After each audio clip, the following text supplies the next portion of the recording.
संसद में सरकार और विपक्ष के बीच जारी गतिरोध और कुल मिलाकर दोनों सदनों के 92 सांसदों के निलंबन से उत्पन्न स्थिति क्या 1989 का इतिहास दोहराने की तरफ बढ़ रही है?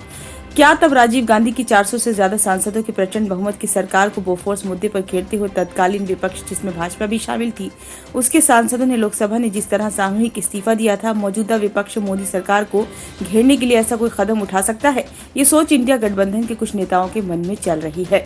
मंगलवार को दिल्ली में इंडिया गठबंधन की बैठक है, जिसमें लोकसभा चुनावों की रणनीति, न्यूनतम साझा कार्यक्रम, साझा प्रचार, सीटों पर तालमेल और संयोजक जैसे मुद्दों पर विचार होगा। लेकिन इन बैठक में संसद में जारी गतिरोध और विपक्ष के सांसदों के धड़ाधड़ निलंबन पर भी चर्चा हो सकती है।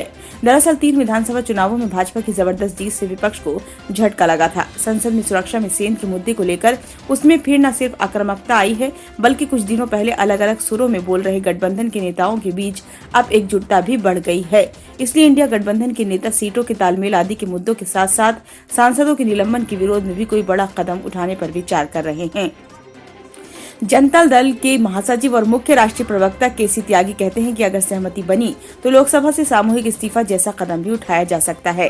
त्यागी कहते हैं, हालांकि अभी इस मुद्दे पर विचार नहीं हुआ है, लेकिन जिस तरह सरकार विपक्ष के नेताओं और सांसदों को निशाना बना रही है, उसका जवाब किसी बड़े राजनीतिक कदम से ही देना होगा। लोकसभा और राज्यसभा दोनों सदनों के सदस्य रह चुके केसी त्यागी बताते हैं कि 1989 में भी ऐसी ही परिस्थिति बनी थी, जब 400 से ज्यादा बहुमत वाली राजीव गांधी सरकार ने तत्कालीन विपक्ष को संसद में अपनी आवाज नहीं उठाने दी थी।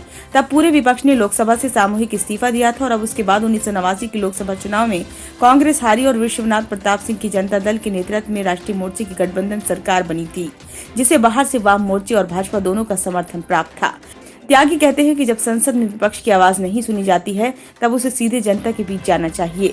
1989 में हमने यही किया था और अब भी अगर सहमति बनी तो फिर विपक्ष सीधे जनता के बीच जाने के लिए लोकसभा से सामूहिक इस्तीफे का फैसला कर सकता है। कांग्रेस में कोई नेता इस मुद्दे पर खुलकर बोलने को तैयार नहीं है, लेकिन उनका ये कहना है कि अभी कोई निर्णय नहीं हुआ है। जो भी फैसला होगा, इंडिया गठबंधन के सभी घटक आपसी चर्चा और सहमति से लेंगे। ब्यूरो रिपोर्ट, नई दिल्ली।